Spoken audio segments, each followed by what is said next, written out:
Good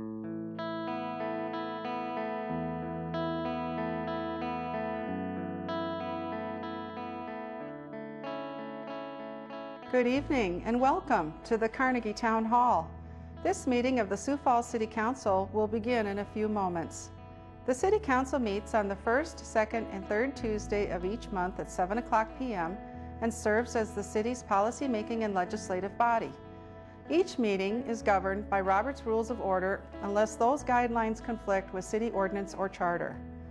City Council meetings offer an opportunity for citizens to speak directly to their elected representatives. Those in attendance are invited to address the Council during the public input segment at the beginning of the agenda. At that time, any issue that is not subject to formal action later in the agenda can be addressed. Testimony that concerns a resolution or an ordinance's second reading is only allowed when those specific agenda items are being addressed by the Council. When addressing the Council, citizens should speak directly into the microphones at the podium and state their names for the record after being recognized by the Chair. To accommodate and respect all viewpoints, citizen comments are limited by ordinance to no more than 5 minutes each. Comments should be respectful and focused on providing new information that will benefit the Council's deliberative process. The Chair reserves the right to limit the number of speakers. City Council meetings are broadcast live on CityLink and online at www.siouxfalls.org. Information regarding the City Council, its committees, meetings, briefings, and members is available by visiting www.siouxfalls.org/council or by calling the Council office at 605-367-8085. Thank you for your interest in Sioux Falls City government.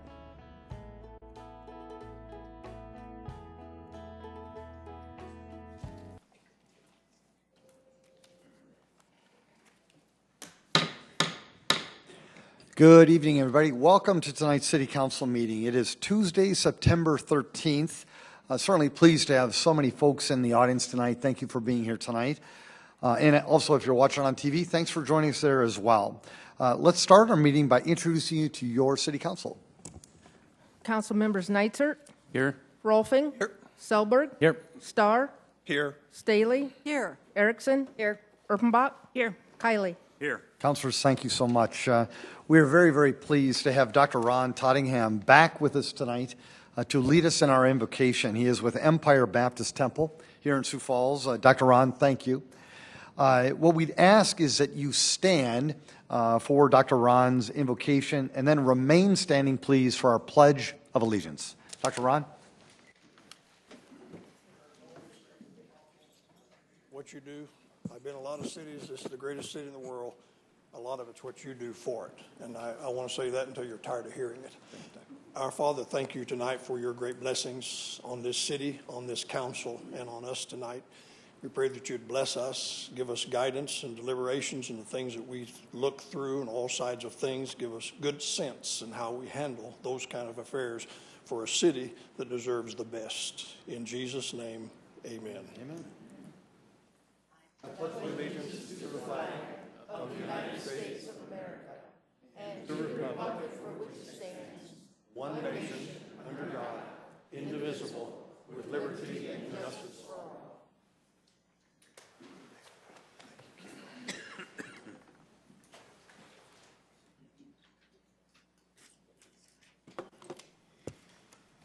Councilors, thank you. Let's move to our consent agenda. Any motions, changes to that? Move to approve, Erickson. Second, Erpenbach. Councilor Erickson's made a motion to approve our consent agenda tonight, seconded by Councilor Erpenbach. If there is no discussion, a roll call vote, please. Council members Neitzert. Yes. Rolfing. Yes. Selberg. Yes. Starr. Yes. Staley. Yes. Erickson. Yes. Erpenbach. Yes. Kiley. Yes. That has passed 8-0. Thank you, Council. Our regular agenda, any changes to that? Move to For approve. approval. Or second, Kiley. Very good. Councilor Erpenbach's made a motion to approve our agenda tonight, seconded by Councilor Vice Chair Kiley. If there's no discussion, a roll call vote, please. Council members Neitzert. Yes. Rolfing. Yes. Selberg. Yes. Starr. Yes. Staley. Yes. Erickson. Yes. Erpenbach. Yes. Kiley. Yes. That has passed 8-0. Thank you. Folks, again, welcome. Nice to have such a nice crowd here for tonight's meeting. This is actually a great opportunity for you to engage the council, really on any topic that you want to talk about or discuss tonight. If it is an item that is later on the agenda, and I know there's some items there that probably many of you want to talk about, we'd ask you to hold your comments until that opportunity, if it is a second reading. If not, if you want to come up now, come on up. We'd love to hear from you. Welcome. Oh, and my apologies. 2 rules. One, you have to introduce yourself to the people of our town. Tell us your name. And then number 2, the council would like you to keep your comments to 5 minutes or less. Welcome. Scott Harrisman, Sioux Falls. Recently, I saw that the council chair went to D.C. to promote the F-35. I guess I was a little confused about that trip because every time Kermit wanted to walk across the street for something, they had to have the whole council approve the trip. And he had to explain every move he was going to make on those trips. But not only that, there was no discussion about the trip before Rex went on the trip. And I was confused about that. Anyway, let's talk about the F-35. I suggest you all do your research. There's lots of pros and cons to this aircraft. One of the biggest things, though, is that we don't even know if this aircraft is ever going to be completed because they're calling it a flying lemon.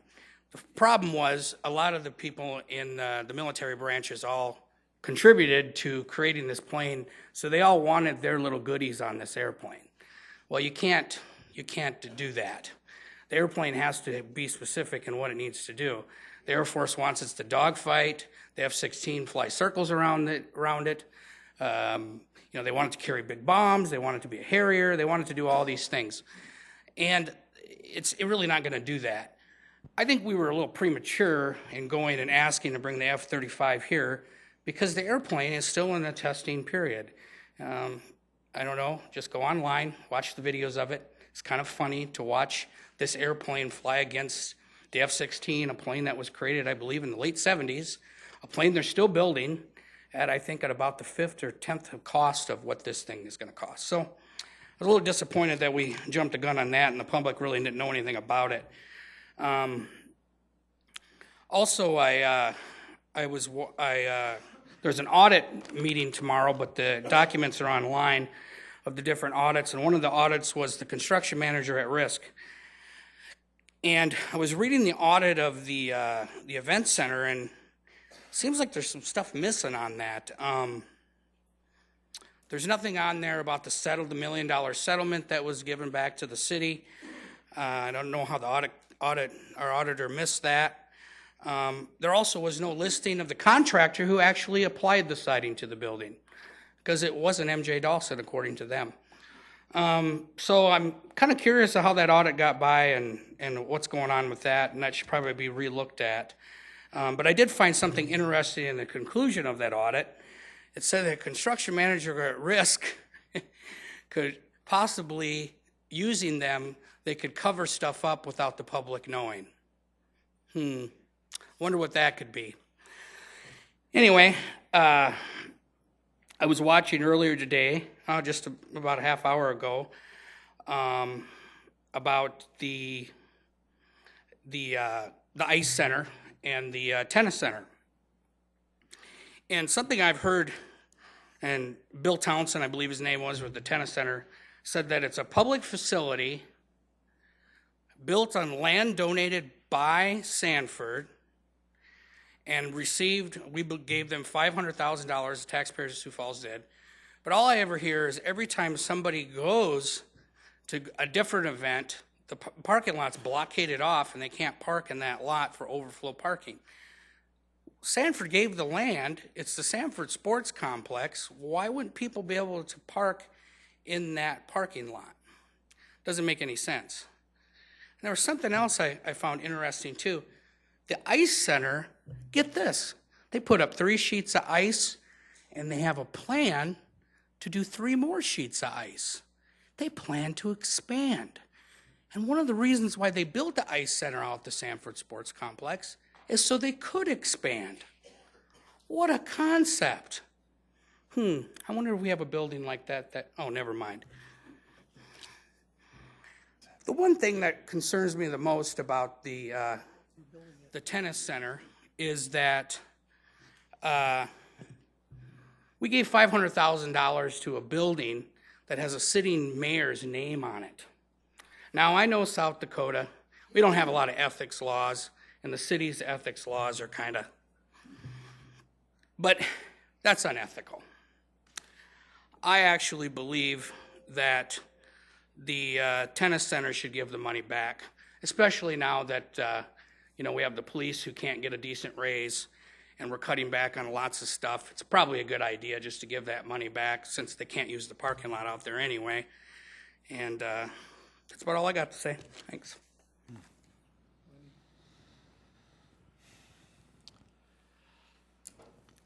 Folks, is there anybody else who wanted to engage the council? Please come forward. Thank you. Welcome.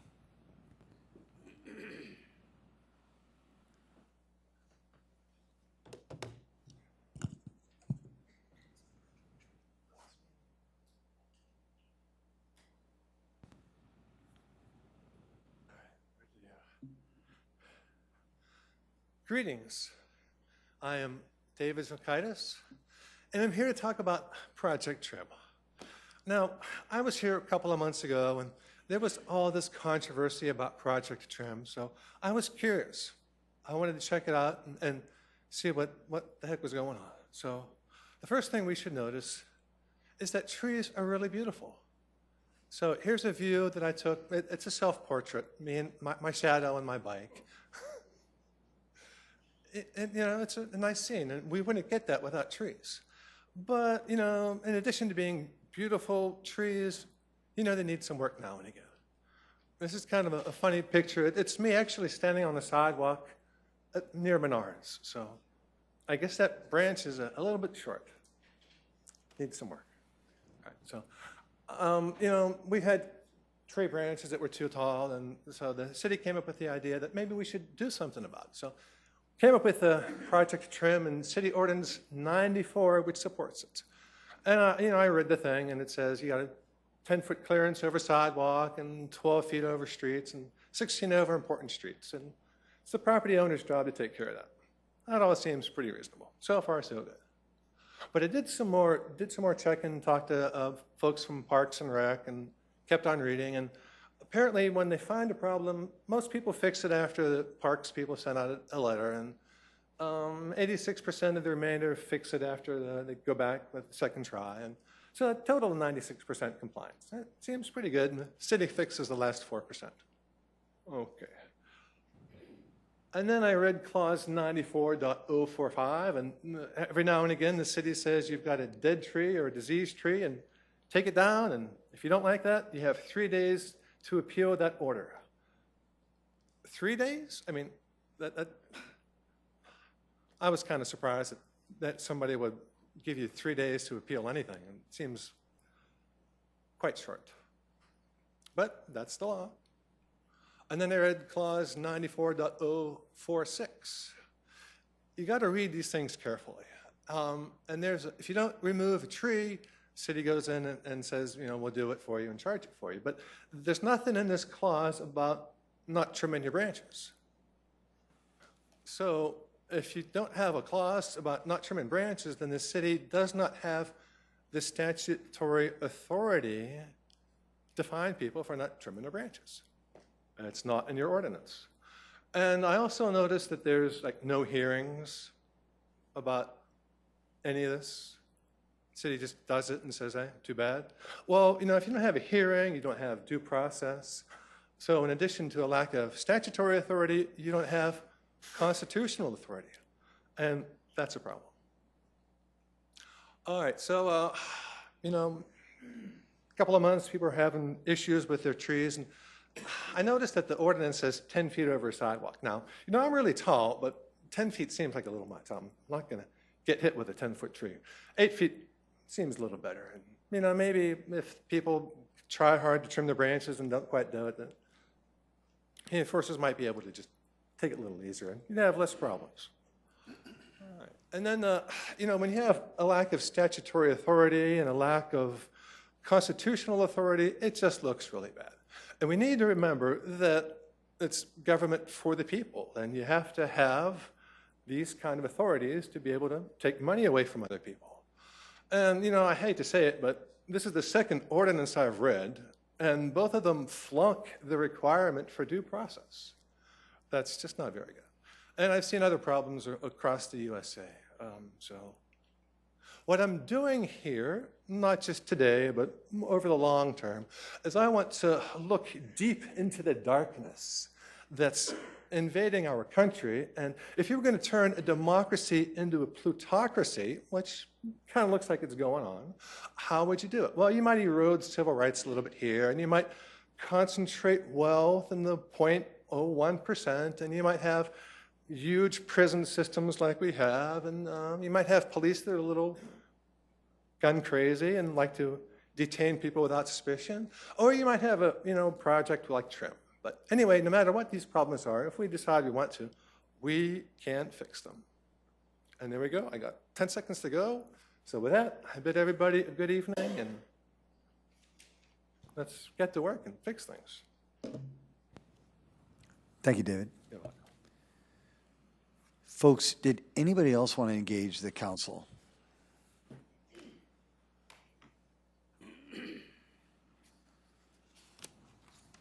Tim Stanger, Sioux Falls.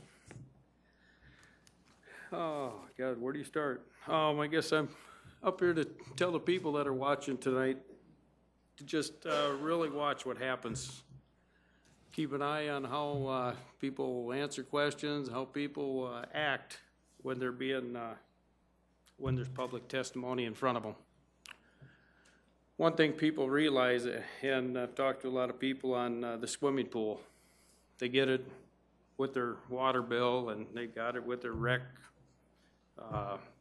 in the mail on the hours of the swimming pool. Well, these guys are starting to realize that little Johnny is never going to go swimming there. And they're starting to realize that this pool wasn't built for little Johnny. Johnny's never going to go swimming at 5:30 in the morning, especially when he's got to go to school. And it's not open late enough for kids to go swimming after they get home from school, so obviously it's not meant for the kids. Something has to be looked at on the schedule on how we're running this pool. Why do we have it open at 5:30? I just wonder who's going to go there at 5:30. I think people of Sioux Falls are starting to realize who's going to be there at 5:30. But I can also say that if I'm going to go in and use this pool and they tell me that I can't use the facility because they're having some kind of a swimming event, I'll probably be the first one in jail, because I will stand up for my rights as a citizen of Sioux Falls because I'm paying for that facility.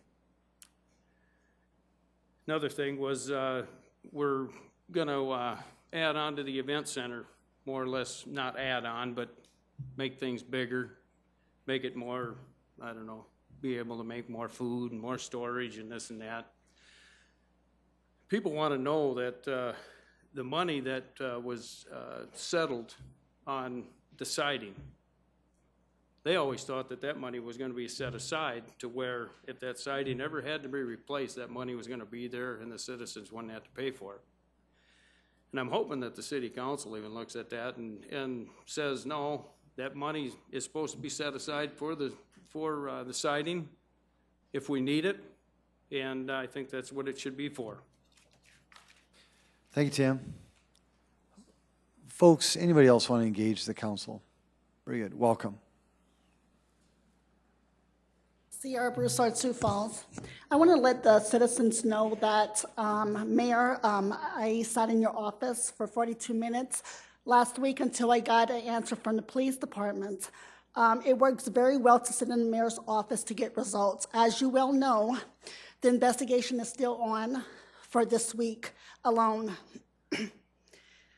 Many of hearings I used to go to with budget hearings in the police department, how the police did his budgeting is beyond me. It is very alarming when the police chief, and I well understand the process of how he goes with body cameras. They are stalling. We've been at this since December of last year on these vendors. As I recall, He is working on a 4th vendor to get body cameras. What happened to me with the police department and what's happened on the streets, we don't know of, because it's your word against the police department's word. That police car versus the microphone only goes to a certain extent. We need to put cameras, body cameras on the police department, on all of them. If it's 5 or 6 or 7 a year, that is great to do that. They can use it for training. They can use it when there is a citizen complaint. God only knows how much as the taxpayers are paying on this 2-week investigation with me, including 4 officers for inappropriate behavior on duty. If they would have had that video and that camera on them, it would have been a 5-minute take and we would have been a done deal here, and they're still investigating in this. After I got a hold of the captain, city attorney and Colleen decides that they need to put the police through training. Stuff has to happen in the LGBT community before they get training in December. They have not had any sensitivity training. That is alarming for a city this big.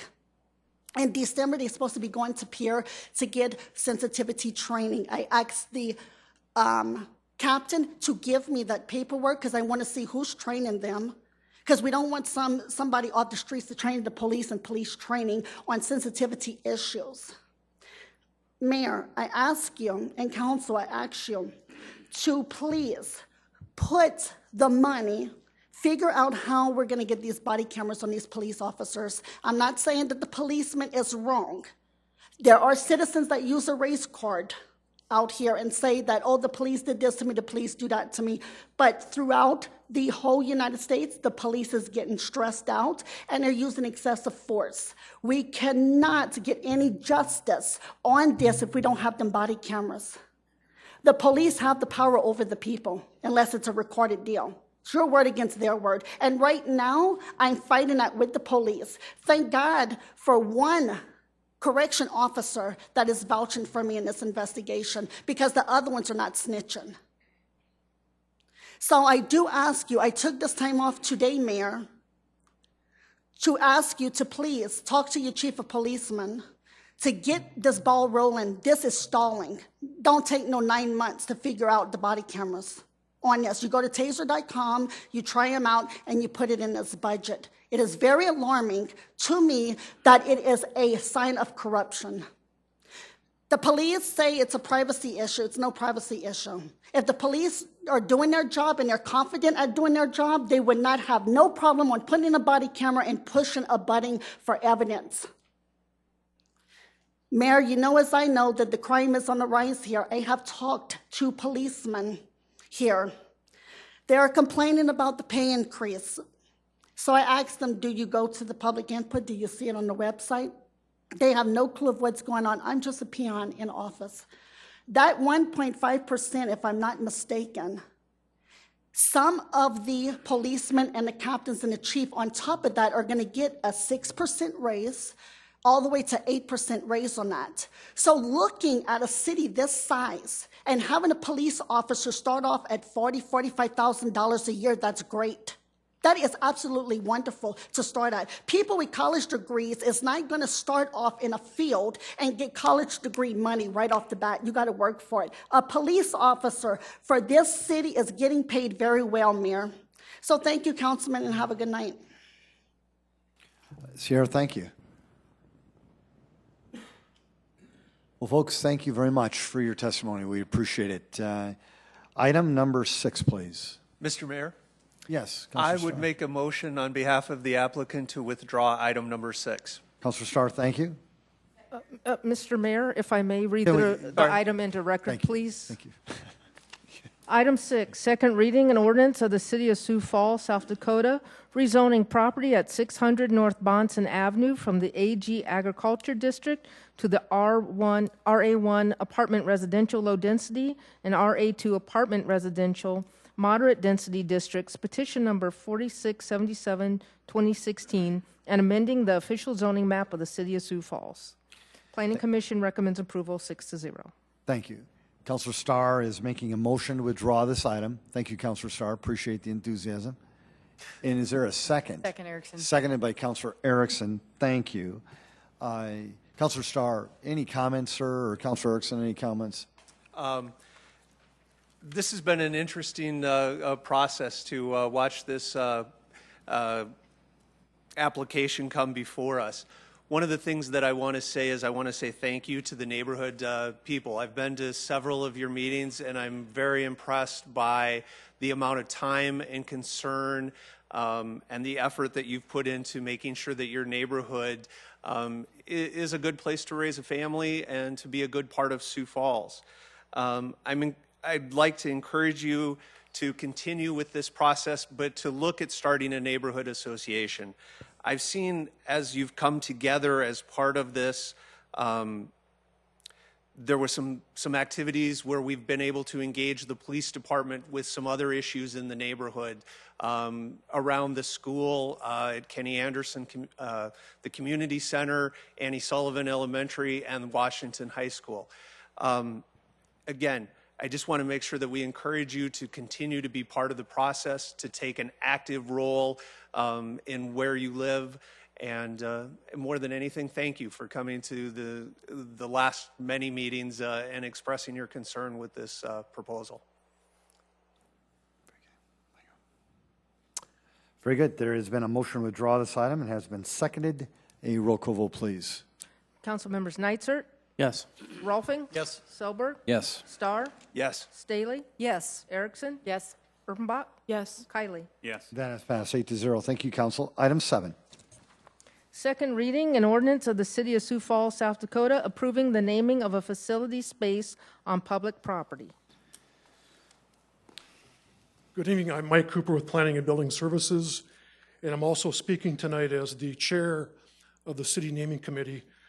This second reading would provide for council approval of a portion of city-owned property in the downtown area to have the name Rotary Centennial Plaza. The property is located on the northeast corner of the intersection of River Road and 10th Street. It's approximately 25 feet by 100 feet in size, and it's on the west side of the Big Sioux River. The exhibit that we have up on the screen shows the circled area where this plaza is being proposed.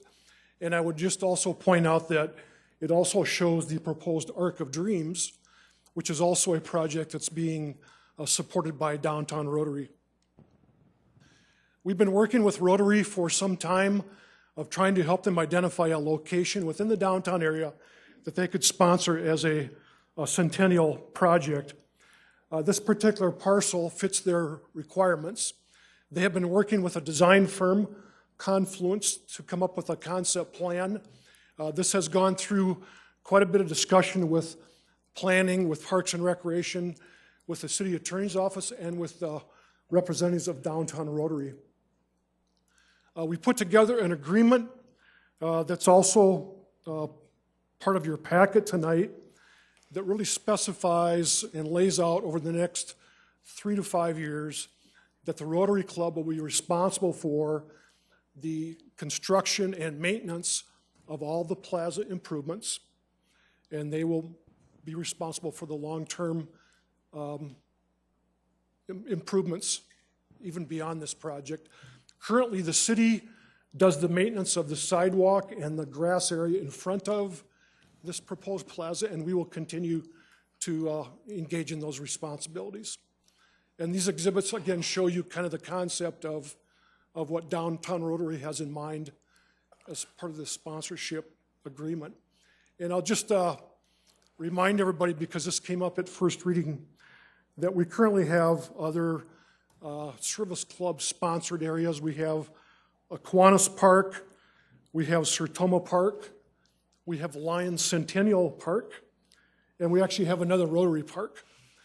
But the unique feature of this will be that it's a downtown Rotary Plaza, and hence the recommended name.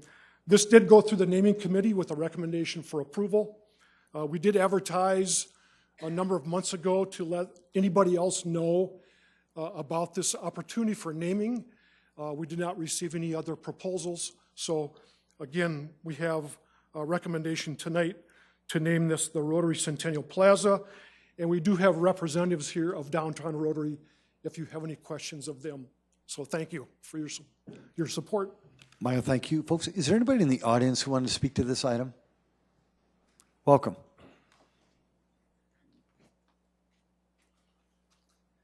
Thank you, Mr. Mayor, members of the council. Joel Dykstra, 404 East 77th Street, Sioux Falls. I'm the immediate past president of Downtown Rotary. This project has been a part of an overall emphasis that Downtown Rotary has had over the last couple of years to be more active and more proactive in making contributions to projects around the city of Sioux Falls and to be a part of the continued growth and improvement of our quality of life in the city. I just wanted to thank to you and to the people from the Mr. Cooper and his staff at the planning office and the Parks Department, and we've been very pleased with the work that we've had together, and it's been very positive, and we hope that this will be at the beginning of a series of similar areas that other groups can participate in, can sponsor, and the whole River Greenway will be developed as part of citizens in the city helping along and making contributions to make this area what it could be and what we believe can be a showplace for our city. If there's any other questions, I'd be happy to answer. Thank you. Joel, thank you as well. Folks, anybody else want to engage the council? Welcome.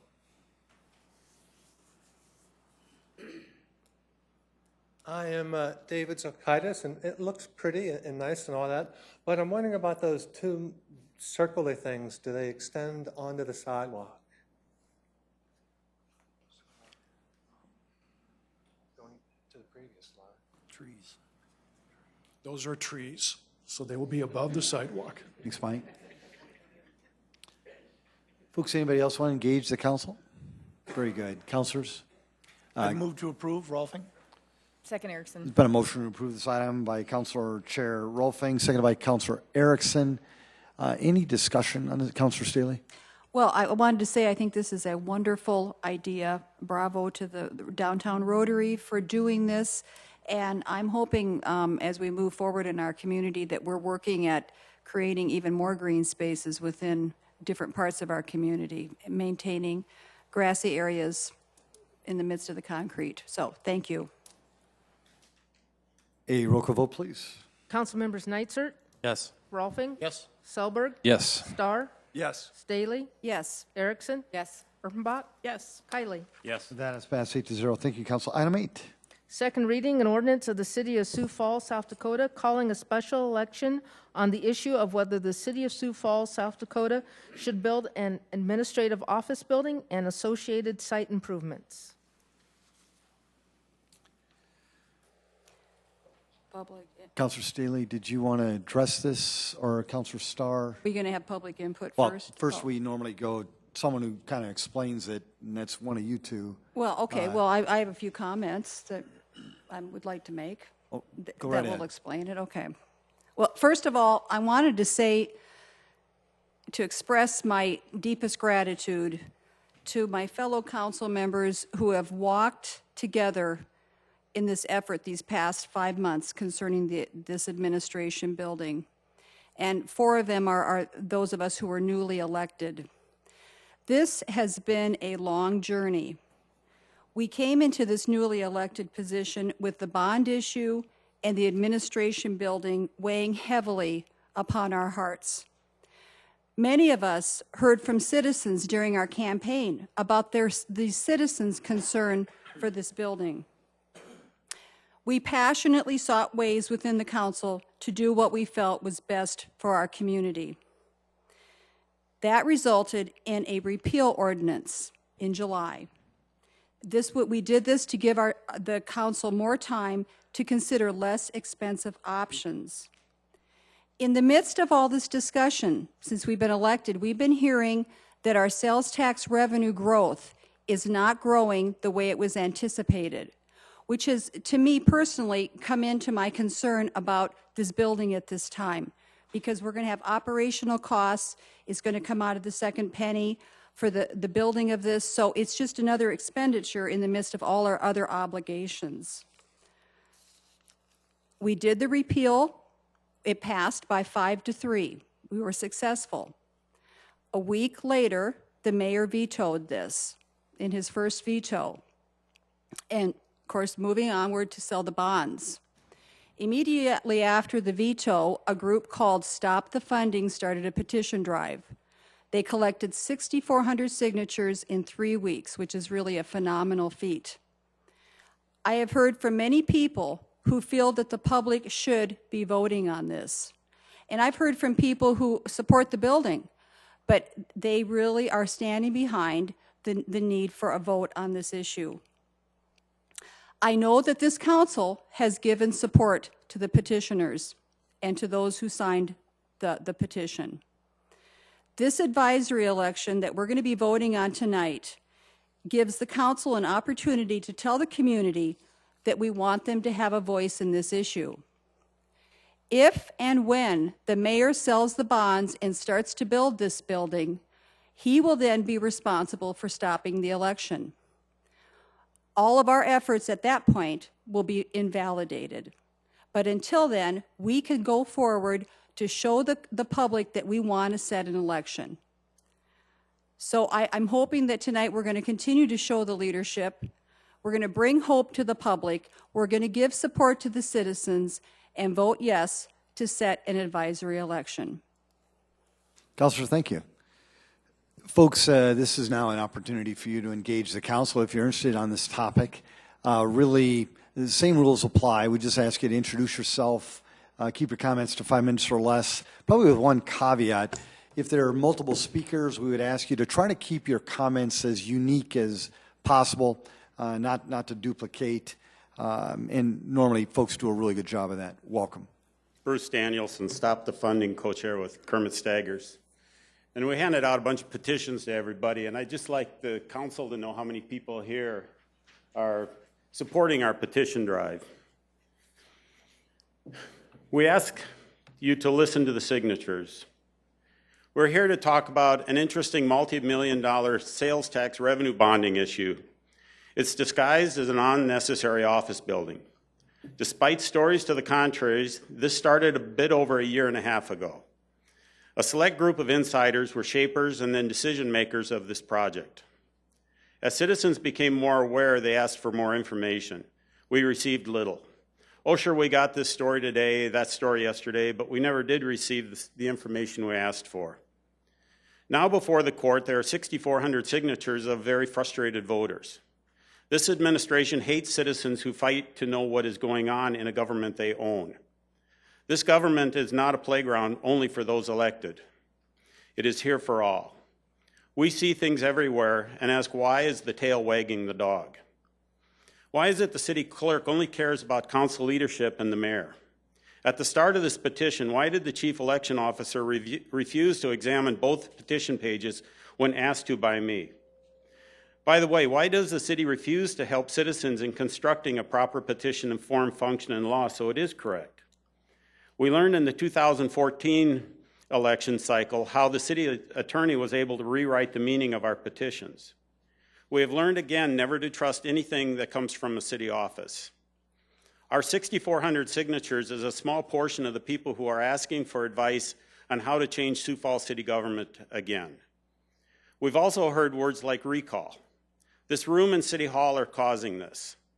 There will be changes coming. We do not know what form it will be. When started in July, officials promised to find fault with our petitions from the start. Guess what? Your staff succeeded, Mr. Mayor. I used the wrong oath, and it now requires a judicial act to remedy. We had a short period of time to act after your veto. We succeeded in getting the signatures we needed. Using the clerk's own formula he supplied to me, we verified a 4.98% signature rate, exceeding even our expectations.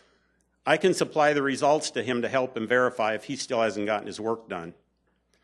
Our town has a crackerjack legal department of 10 or more attorneys. Why, with such top-notch legal beagles on staff, do we have to once again wait for a consultant to do a writ of mandamus hearing? Something stinks here. Mr. Fifley won the Spellerberg pool ballot language issue in a 2014 courtroom.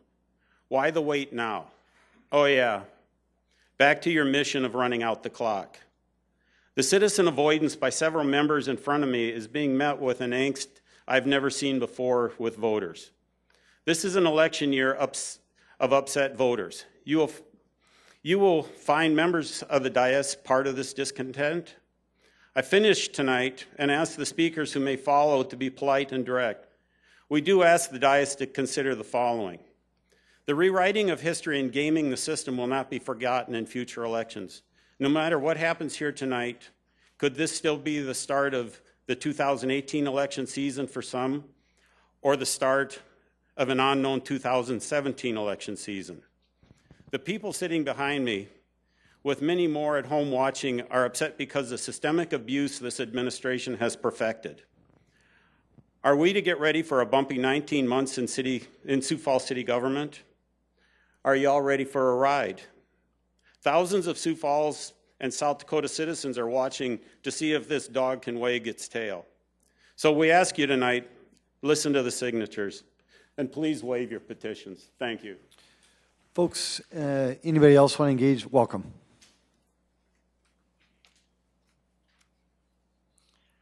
I'm Roger August, 301 South Spring. This expensive little building, the purpose is to put all the city offices in one building. And sometimes different departments have to interact, but the only office that all the departments have to interact with is the mayor's office. The mayor's office is not going to be there. And so the basic purpose isn't completely fulfilled. If you bought the 300 building, you could put all the offices in there, and you could sell this building, and you could sell City Hall, and that money could go toward remodeling and buying the 300 building. There's people have some concerns I see in the newspaper and so on, that what if the petition, or now the council vote, puts this to a vote of the people? What if somebody ignores it? Well, state precedent is that once the vote goes to the people, everything stops. We already have a state law that says that teenagers are supposed to be getting paid less now on minimum wage. But that didn't happen because it's going to go to the vote. So people speculating on somebody isn't going to follow it doesn't prove that they are.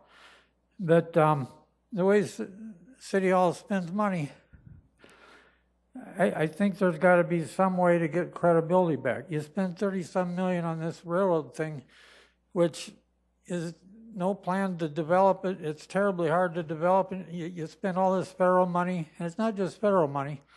It's our state's allotment for transportation, which means this takes away money from city buses and bridges and roads. And this money went to a thing that doesn't even have a street, every street, and it's long and narrow, and you can't get railroad siding.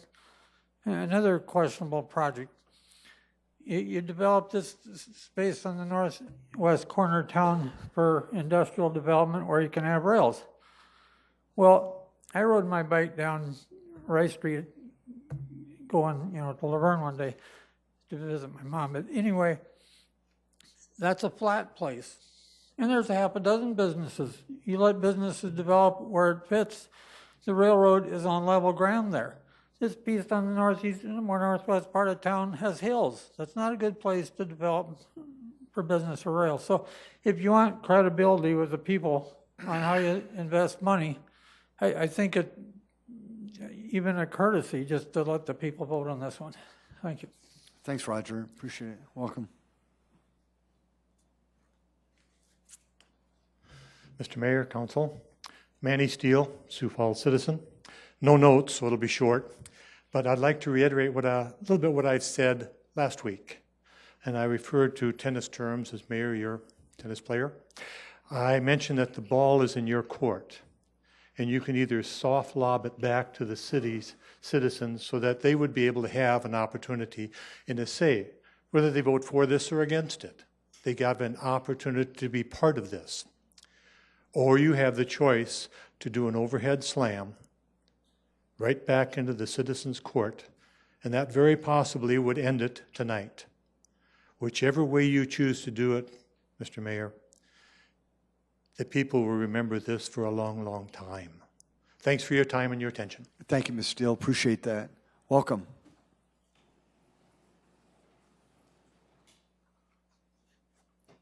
Mike Gunn, Sioux Falls.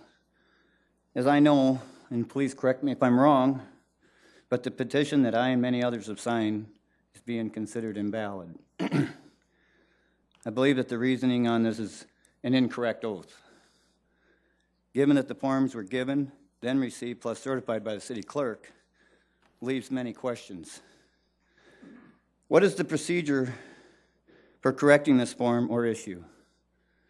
I ask this question since the form is in question was given, received, and certified by the City of Sioux Falls clerk. The idea that this form had an issue with the oath on it should have been reviewed by the clerk before it was allowed to be received, as well as after all the petitioners had signed. My question is, does this create procedures set by the mayor and the administrative departments controlled by the mayor to mislead or create a fraudulent loophole by the city to prevent the people from the right to due process? Should this process be so confusing that most citizens would have to waste time and money to express their voice? In this particular case in point, all signatures should be counted and transferred to the proper form without prejudice, since the entity controlled by the city and its administration and offices failed to do its job. If it were reversed, what would the city say against the citizen? Who should be held at the utmost accountability in any case, the citizen or those elected?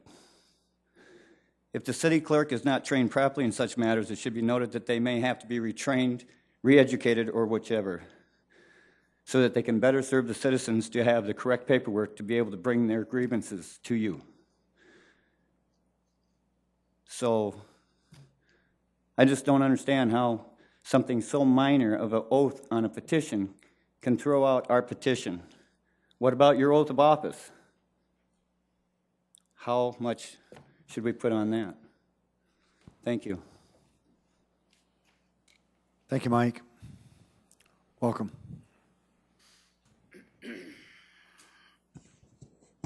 Scott Arisman, Sioux Falls. Just a couple of things. First thing is that I know I've talked to some of you about this already. Voting yes for this election doesn't hurt a thing, and it doesn't cost the taxpayers any money.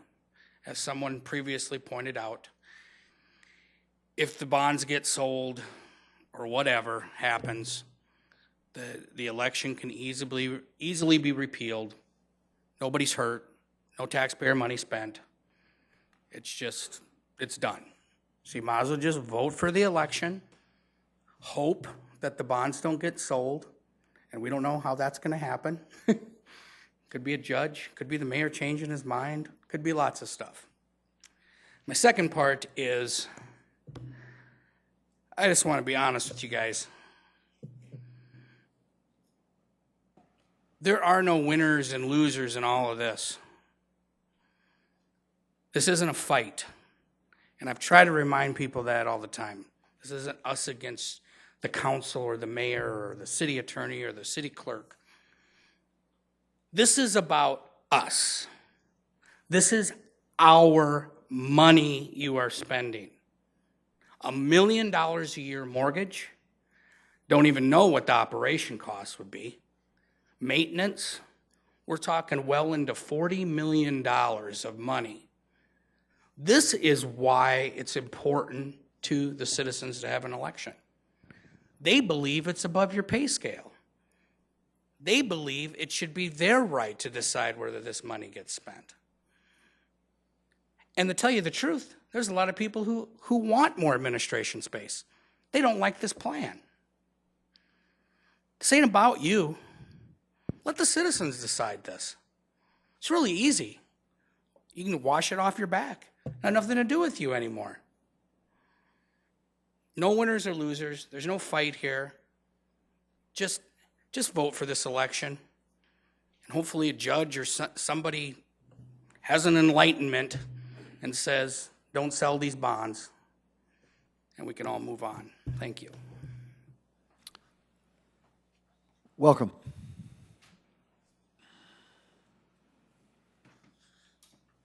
Dan Daly, Sioux Falls. The council can go home now. The mayor has decided. He's overridden you twice. We don't need you anymore. I hope this matter goes to state Supreme Court. I will be there to testify.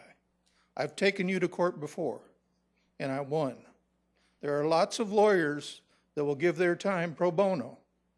I know some of them. You got to be careful. There's something wrong with the charter. This government is unconstitutional. You regularly deny citizens due process. Who went to court lately? The city attorney has a method to prevent you so that you're not sued. There's something really wrong. Thank you. Thank you, Mr. Daly. Folks, so far, it's been good for the most part in terms of not doubling up on the same comments. Really appreciate that. Comments so far, consider buying another building or another piece of property. It's a questionable expense or investment. Much discussion on the topic of the petition procedures or the forms.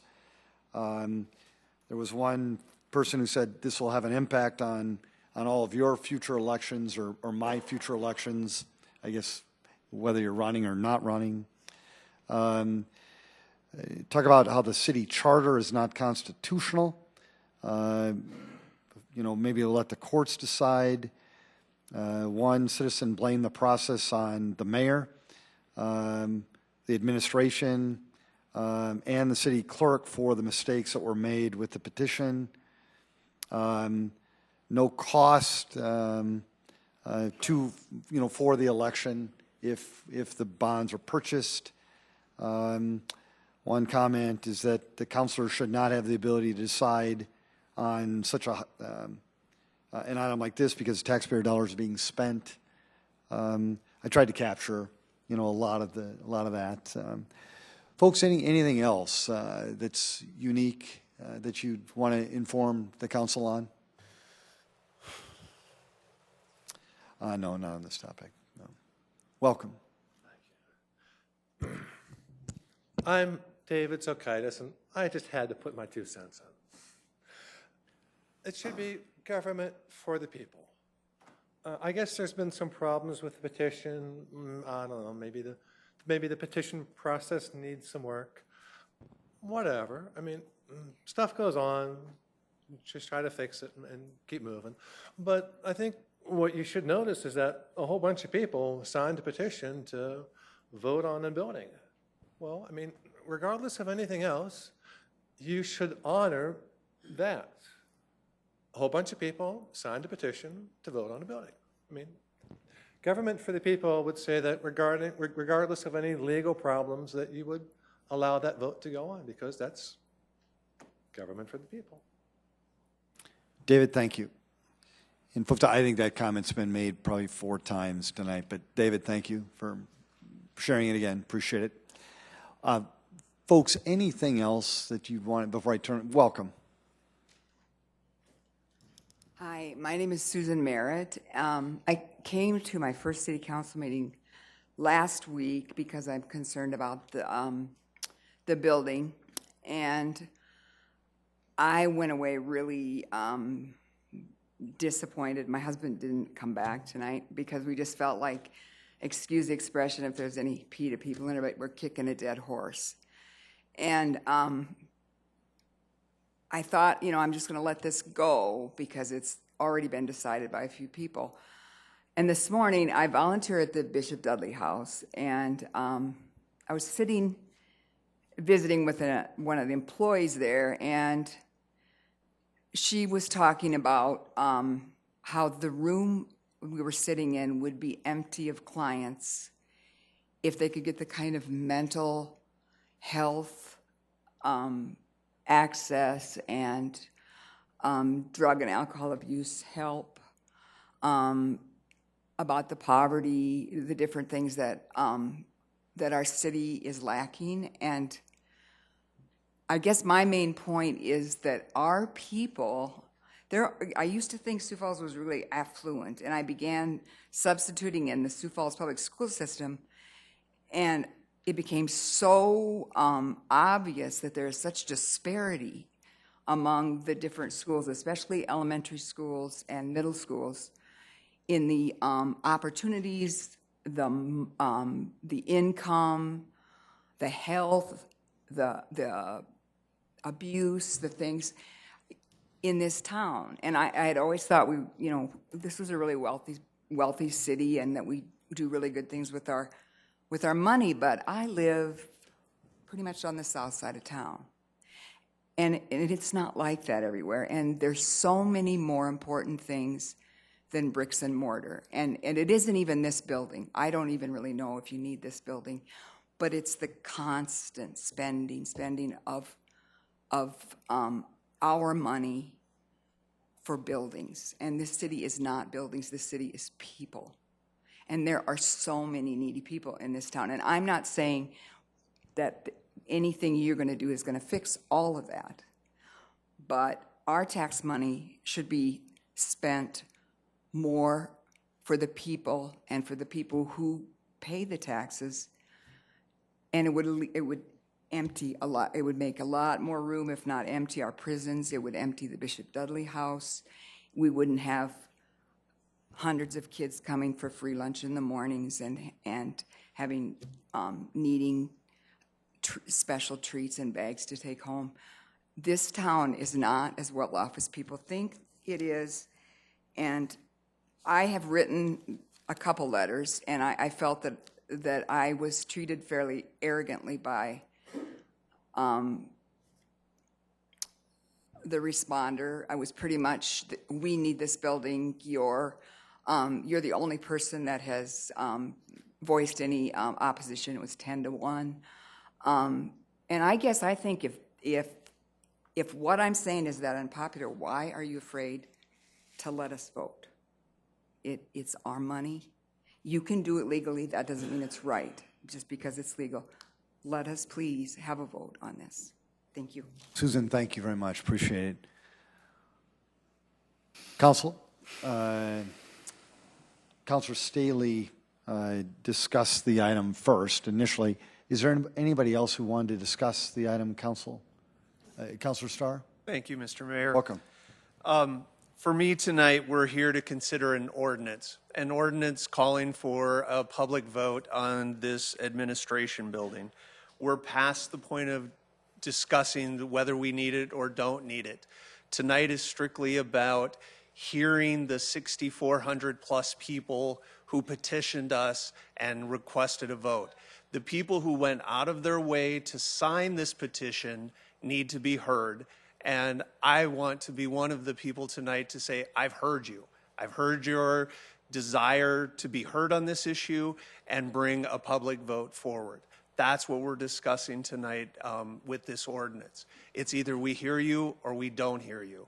And for me, as a representative of the people in the Northeast District of Sioux Falls, as well as the entire city of Sioux Falls, my vote yes means that I did hear you.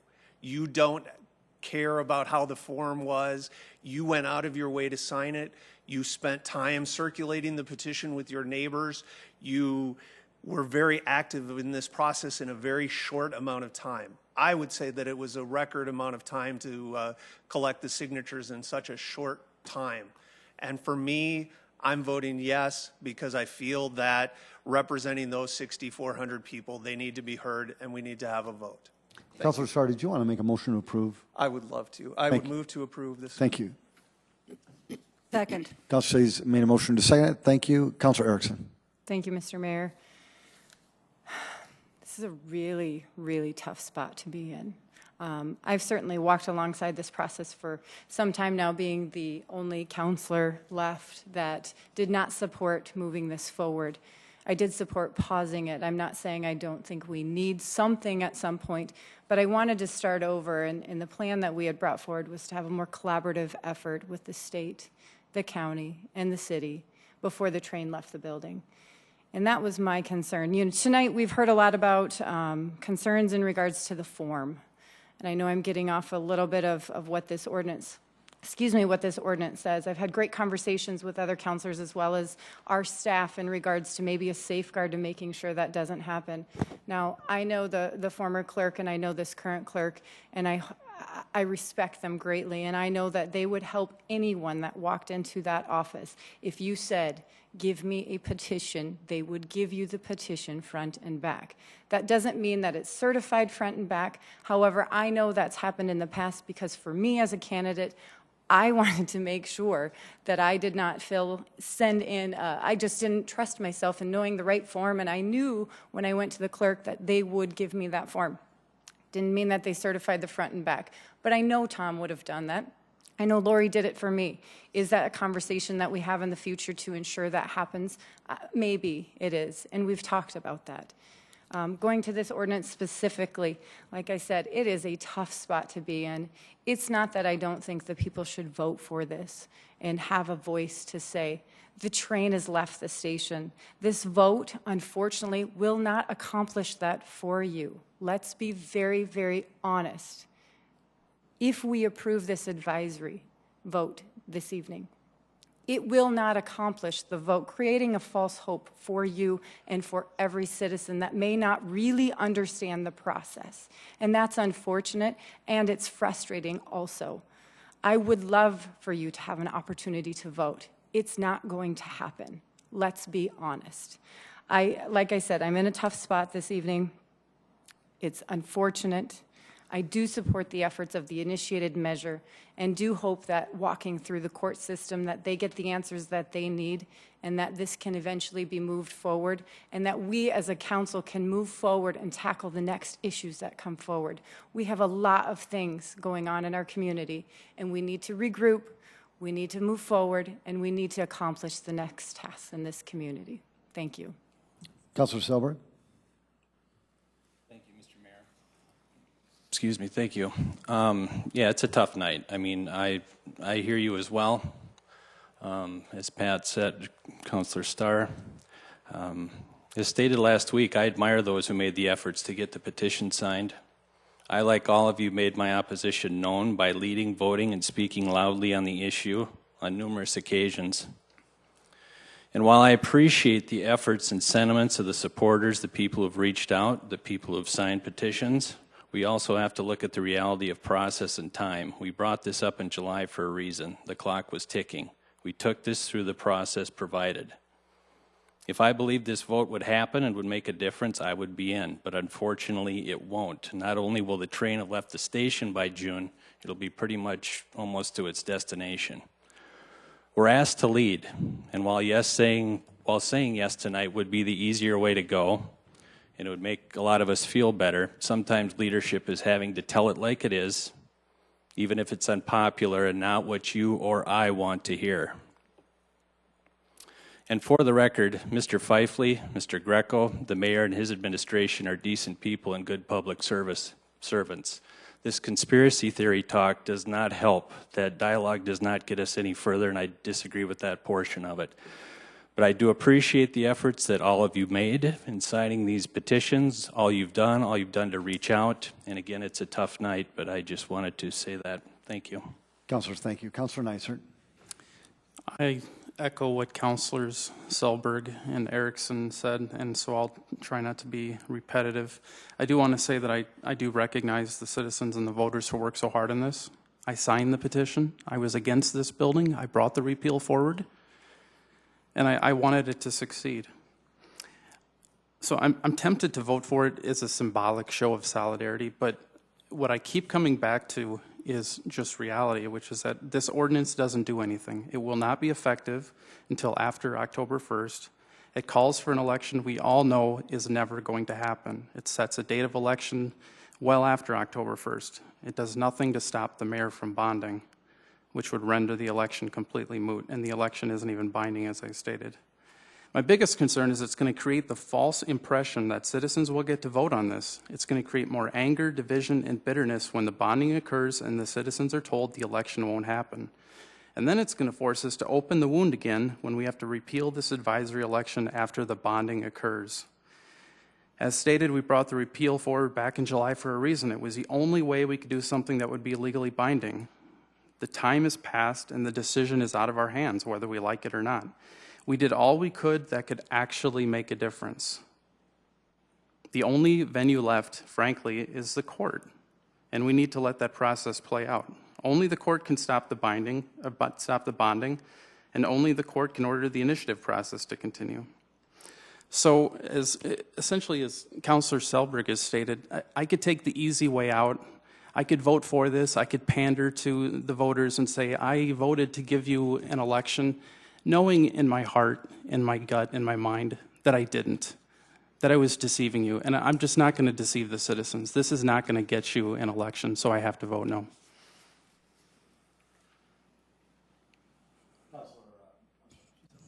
Councilor Kiley, Council Vice Chair Kiley. Thank you. Really, everything that I needed to say on the advisory vote has been stated by Councilors Erickson and Selberg and Neitzer, and I do appreciate everything they stated.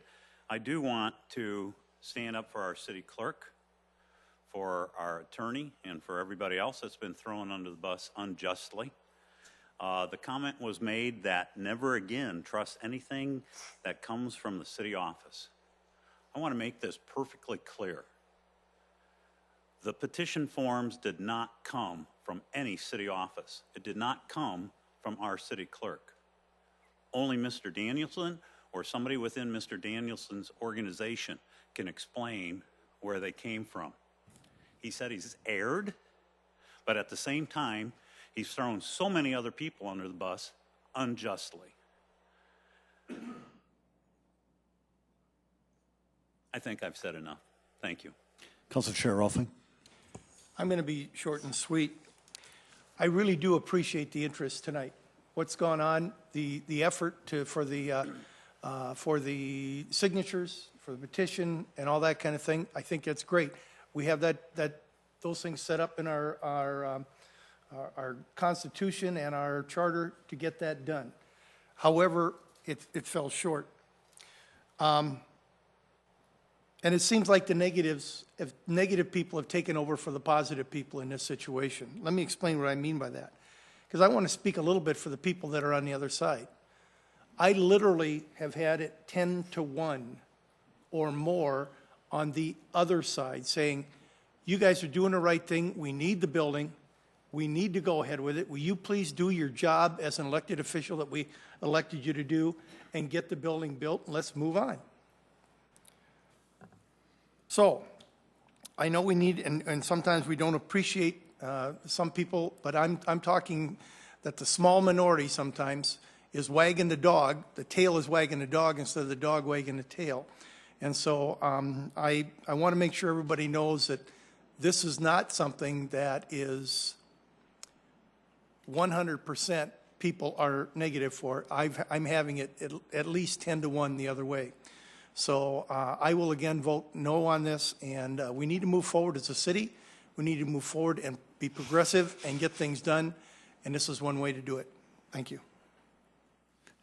Councilor Staley, do you have unique comments? I do have some comments, yes. And let me say, well, I get a chance to weigh in again on this part of it.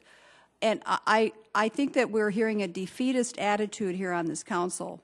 What we, Councilor Starr and I have proposed on this is not illegal.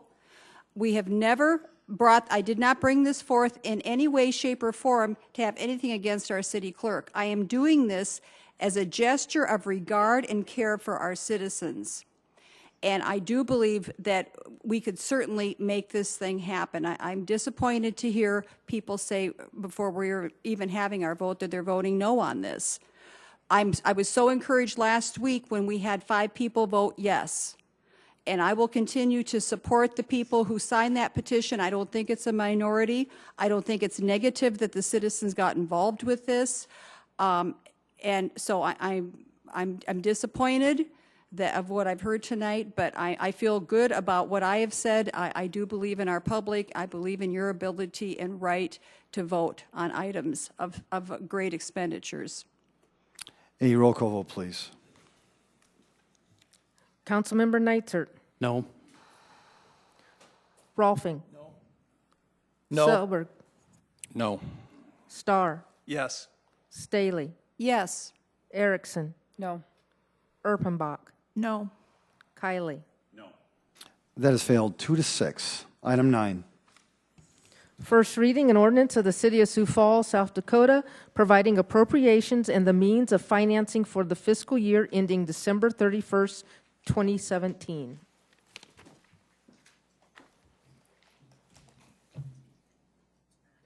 Good evening, Mayor and Council. This is the first reading of the 2017 Budget Ordinance. This ordinance will do two things. First of all, it appropriates the money for the 2017 budget for the 10 governmental, or what we call budgeted funds. The total appropriated budget is about $268 million as proposed. The largest single fund within that amount is for the City General Fund in the amount of $158.9 million. The second thing that the budget ordinance will do is to establish the property tax levy, which provides funding for the 2017 budget. The estimated amount of the levy is $57,563,195. That amount includes no inflationary adjustment this year in accordance with state law. Tonight I would ask the council to set second reading and date of hearing for 1 week from tonight. Councilors? Motion to set a date of hearing and second reading for Tuesday, September 20th. Second, Urban. Council Chair Rolfing has made that motion, seconded by Council Vice Chair Kiley. If there's no discussion, a roll call vote, please. Council members Nitzert, Yes. Rolfing, Selberg, Yes. Starr, Yes. Staley, Yes. Erickson, Yes. Erpenbach, Yes. Kiley. Yes. That is passed 8-0. Thank you, Council. Item 9. Public hearing for public input for a resolution adopting the budget for the fiscal year ending December 31st, 2017, and the 2017-2021 capital program. Thank you, Mayor and Council. This budget resolution that's up for public hearing tonight, it also will do two things. The resolution approves the entire city budget for all funds. That includes the appropriated funds and the non-appropriated funds.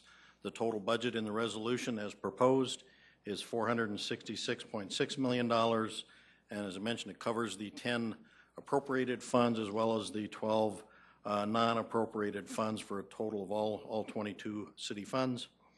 The second thing the resolution would do is to approve the entire 5-year capital improvement plan for 2017 through 2021. The total 5-year capital program as proposed is about $589.2 million. The first year of that for 2017 comes to about $127.1 million. There's no council action on the budget resolution tonight, public hearing only. Thank you. Tracy, thank you. Folks, this is actually an opportunity for you to engage the council on the budget, the proposed budget, capital side, operating side. If you'd like to, come forward and engage the council, please feel free to do so. Would anybody be interested in doing that? Welcome.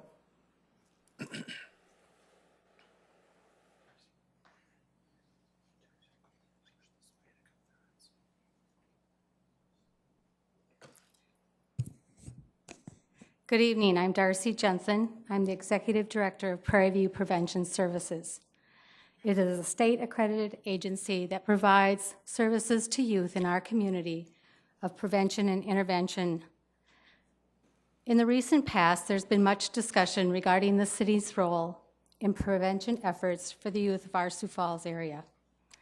The federal definition for prevention, as noted by the Substance Abuse and Mental Health Services Administration, defines prevention as services delivered prior to the onset of a disorder.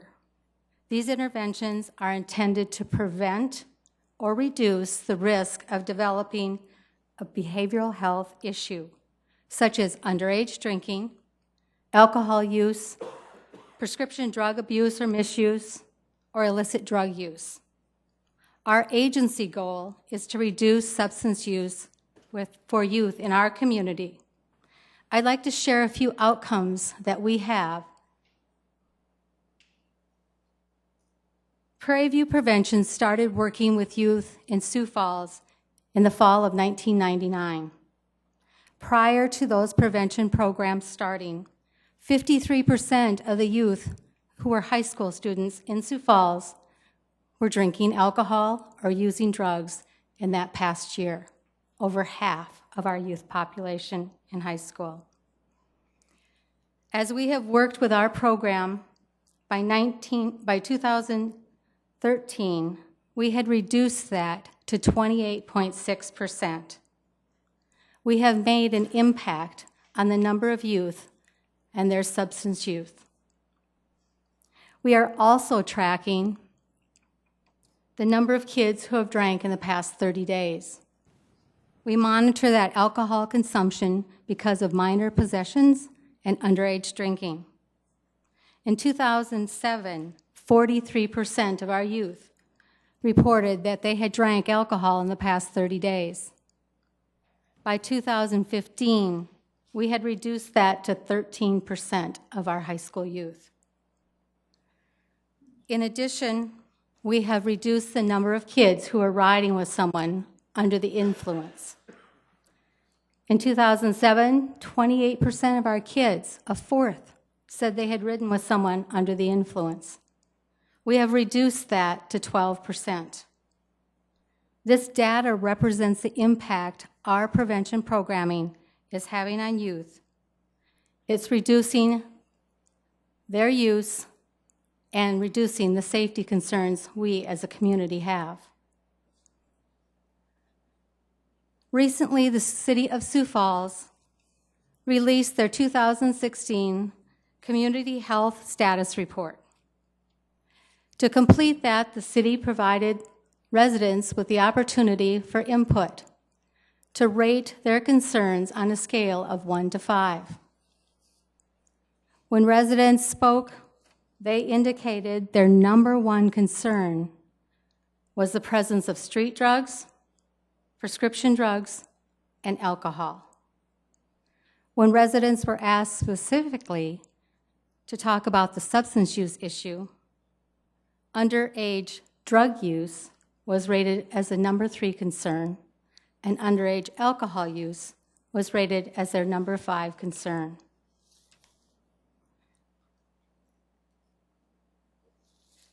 These indicators show that we have made progress. We have changed lives for the youth of Sioux Falls, but we need to continue those prevention efforts and those intervention services to address the underage drinking and drug use that has continued in Sioux Falls. If we do not fund programming for prevention, if we do nothing, it will impact our crime rate. It decreases the quality of life in our city, and it impacts the young workforce. Prairie View Prevention provides comprehensive continuum of care for the youth in Sioux Falls. We follow youth from the very initial contact through the age of 18. Local service providers refer youth and their families to us for those prevention and intervention services. Providing those services does make a difference to the youth and families in the city. Thank you. Darcy, thank you as well. Folks, anybody else want to engage the council? Well, thank you very much. Appreciate it, Darcy. Thank you. Now move on to item number 11. A resolution approving the special assessment role for the Main Street Business Improvement District in the City of Sioux Falls, South Dakota.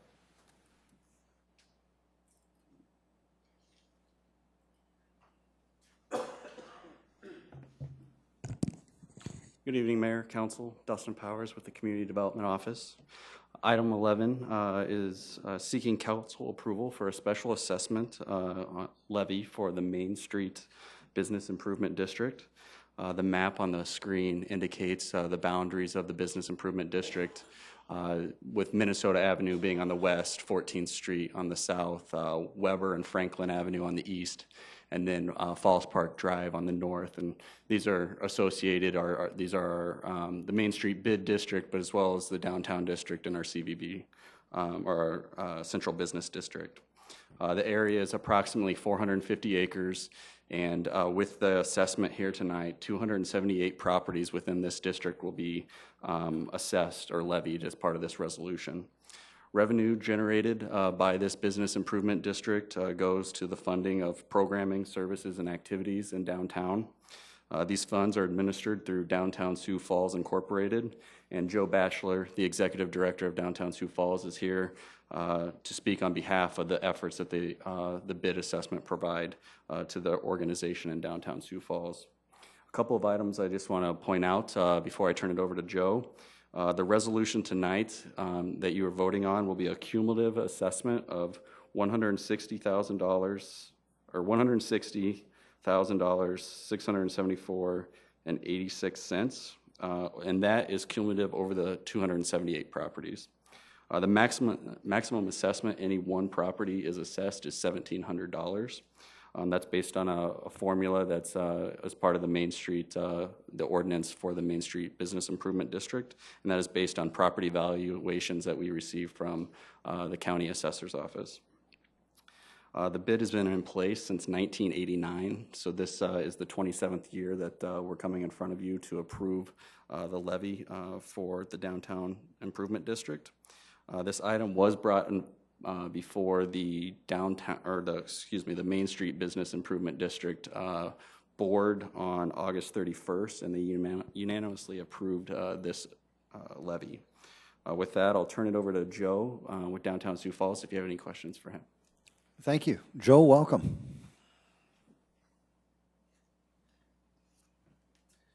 Thank you, Mr. Mayor, councilors. So, real briefly, we are, in looking at what the state statute allows DTSF to spend the funds that are brought in through the bid assessment, we are on par for spending about $193,000 and $193,040 for the programming, activities, and services for downtown Sioux Falls. Some of those activities include a large portion of that is the Cleaning Green team. So we do sidewalk cleaning. We water the hanging flower baskets and the flower planters in downtown. We have our street banner program. We do holiday decorations. We also do activities that are associated with parking education awareness, wayfinding, activities that promote the general livability of downtown Sioux Falls, making it a great place to visit, to do business. Some of the other types of activities that we are involved in are events as well. So these are events that do not generate revenue for Sioux Falls, but are expenditures such as the Parade of Lights, Moonlight Movies. There's event planning that goes into that, staff time that goes into that. The general marketing of downtown is in part covered by the assessment revenue that comes in for our organization. So that's a real general overview of what DTSF does for downtown Sioux Falls, and I would be happy to entertain any questions that you may have for me at this time. Joe, thank you. Before I go to the questions, if there are any, folks, is there anybody else in the audience who wanted to speak to this particular item? Thank you very much. Councilors, any questions or motions? Councilor Ermbach. I would just, before I make a motion, just say this is always one of those nights that kind of gives me heart palpitations, because 6 years ago when we had to vote on this, when it was my first time, it was not such a pleasant experience. And so I want you to hear from me, from my perspective, that the role of DTSF has changed and that the perception of DTSF has changed. And I appreciate that in terms of not only does it make it a wonderful place to go and to hang out and to live, but you've changed the way that people see downtown, and I just appreciate that incredibly, especially from the standpoint from sitting here. So I would move approval, Mr. Mayor. Thank you, Councilor Buck. Second, Erickson. Thank you, Councilor Erickson. There has been a motion to approve this resolution, and it also has been seconded. Any other discussion? Yeah, Councilor Starr. Great. I get more for you. I'm looking through the assessment amounts, and I'm a little bit confused. The couple that stood out to me was like the 8th and Railroad building. It's $5.58 versus the Shrine at 2173. So I guess I'm curious about the assessments, and then the maximum obviously makes sense, 1,700 in a couple of the businesses. So give me a rough idea how this is assessed. Okay, yeah. Basically, we get the property valuations from the county assessor's office, and we calculate land and buildings separately. So the land value we calculate at $1 per $1,000 of assessed value, capped at $200. We calculate the building value at $1.50 per $1,000 of assessed, capped at $1,500. So the maximum that anyone can pay is the $1,700. That's how we come up with that figure. One of the examples you gave was the Shrine. They are tax exempt under South Dakota state law for a majority of what that building is used for. There's a small portion that they're still assessed via the county, thus they still pay a small portion to us. So they have a really small amount. There's other uses that are exempt, industrial uses are exempt, single-family residential is exempt to this, or anything that's exempt via, I think it's 955, which is the taxation of South Dakota codified law. Perfect. Thank you. And very good answer. Yeah, that was good. Just one more follow-up. No, just right, and not for you. Joe, thank you for what you've done with downtown Sioux Falls. We were talking about it just the other day with a group of my friends, talking about the activities that happen in downtown and how Sioux Falls downtown has changed. And even in the last 5 years, the number of activities and the things that are positive going on and the expansion that continues. So thank you for your work with downtown Sioux Falls. Thank you. A roll call vote, please. Councilmembers Nitzert, Yes. Rolfing. Yes. Selberg. Yes. Starr. Yes. Staley. Yes. Erickson. Yes. Erpenbach. Yes. Kylie. Yes. That is passed 8-0. Thank you, Council. Item 12. A resolution approving the release of part of a permanent water main easement located in lots 3, 4, and 5, Block 3, Windswept Meadows, addition to the City of Sioux Falls, Lincoln County, South Dakota. Good evening, Council. Kurt Peppel, Public Works Engineering. The water main easement in question is in Windswept Meadows Addition, which is near 85th Street and Western Avenue, just a little bit southwest of that intersection. The easement was established in 2008 to allow future system looping of the water main in that area. Since that time, alternate systems have been installed for the looping on 85th and 95th Streets, so the easement is no longer needed in that area. The owner has requested that the easement be released. They have complied with our policies and procedures. They're combining lots 3 and 4 with the hope of building a new house out there. Engineering is in support of the release. Kurt, thank you. Anybody want to speak to this item in the audience? Councilors? Move to approve, Nitzert. Second, Selberg. Councilor Nitzert's made a motion to approve this resolution, and it has been seconded by Councilor Selberg. If no discussion, a roll call vote, please.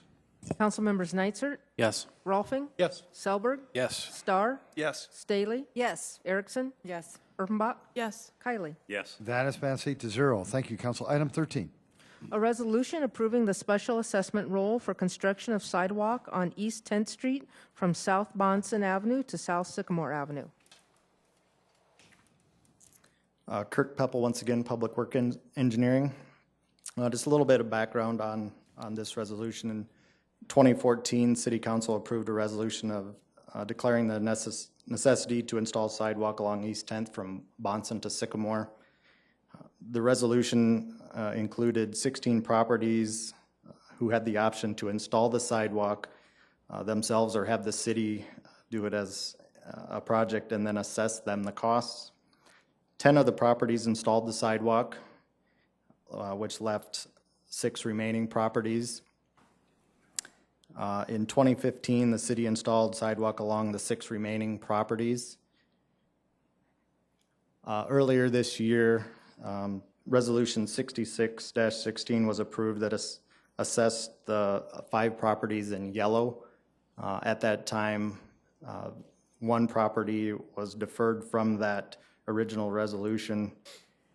Tonight's resolution assesses the sidewalk cost of $21,060.68 to Lot 1, Subdivision Block 53, Linwood Park Edition, which is the lot shown in green.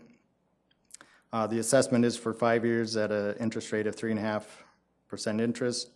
First installment will become due January 1st with the general taxes, and engineering recommends approval. Kurt, thank you. Did anyone want to speak to this item? Councilors? Move approval, Rolfing. Second, Kylie. Council Chair Rolfing has made a motion to approve this resolution, seconded by Councilor Vice Chair Kiley. A roll call vote, please. Council members Nitzert, Yes. Rolfing, Yes. Selberg, Yes. Starr, Yes. Staley, Yes. Erickson, Yes. Erpenbach, Yes. Kylie. Yes. That has passed 8-0. Item 14. A resolution authorizing Sioux Falls Fire Rescue to gift 3 Kaiser sleds to the Watertown, South Dakota Fire Rescue Department. Welcome. Good evening, Jeff Helm with Sioux Falls Fire Rescue. 3 Kaiser sleds that are basically forcible entry props that we no longer utilize in our physical ability testing. So they have a use for it, and we were just asking to gift it to them. Jeff, thank you. Folks, anybody want to speak to these Kaiser sleds? Okay, very good. Council? Move approval, Rolfing. Second, Selberg. Councilor Rolfing's made a motion to approve this resolution, seconded by Councilor Selberg. A roll call vote, please. Council members Nitzert, Yes. Rolfing, Yes. Selberg, Yes. Starr, Yes. Staley, Yes. Erickson, Yes. Erpenbach, Yes. Kylie. Yes. Council, thank you. That has passed 8-0. Item 15. A motion advising, giving consent, and approving the mayor's interim successors as identified in Executive Order 16-21. Bill, welcome. Good evening, Council. Bill O'Toole, Human Resources. I'll answer the question, why are we taking action on a mayor executive order? I'll just read from you real quickly from the city charter. The mayor's interim executive order simply identifies that in cases of emergencies for purposes of the day-to-day administrative duties and functions, if the mayor is temporarily unavailable, the mayor shall propose and designate an interim successor by executive order. It goes on to say that such executive order requires the advice and consent of City Council. We recently had a change in the executive leadership team. I asked the mayor to review it. He updated it. That's why we're here. Thank you. Bill, would you mind just reading for the record what that succession is? The succession identified in the executive order is number 1, the Director of Finance, number 2, the Director of Public Works, number 3, the Director of Human Resources, number 4, the Public Health Director, and number 5, the Director of Planning and Building Services. Bill, thank you. Appreciate that. Did anybody want to speak to this particular item in the audience? Councilors? Yes, Councilor Erickson. I have a question, if you don't mind. I'm sure I could look this up and find it, but since you're here, I'll just ask you. What was it? What changed? I mean, was the order differently, or? I think it may have been differently. Councilor, going off the top of my head, I do know that the Director of Community Development was in that process, and we deleted that. Let me go back and take a look and see if I have, here it is. Prior, it was Director of Finance, Director of Public Works, Director of Community Development, Director of Human Resources, Public Health Director, and Director of Parks and Recreation was the prior. All right, thank you. Move to approve. Thank you, Councilor Erickson. Thank you, Council Chair Rolfing. Appreciate that. A roll call vote, please. Council members Nitzert, Yes. Rolfing, Yes. Selberg, Yes. Starr, Yes. Staley, Yes. Erickson, Yes. Erpenbach, Yes. Kylie. Yes. That has passed 8-0. Thank you, Council. If there's no other work tonight, your City Council's been working diligently all day, numerous meetings. Could I get a motion to adjourn? Move to adjourn. And a motion to adjourn by Councilor Erickson, seconded by Councilor, I think, Nitzert, or Starr. Councilor Starr, thank you, sir. All those in favor say aye. Aye. Opposed? This meeting is adjourned, Sioux Falls. Make it a great, great night.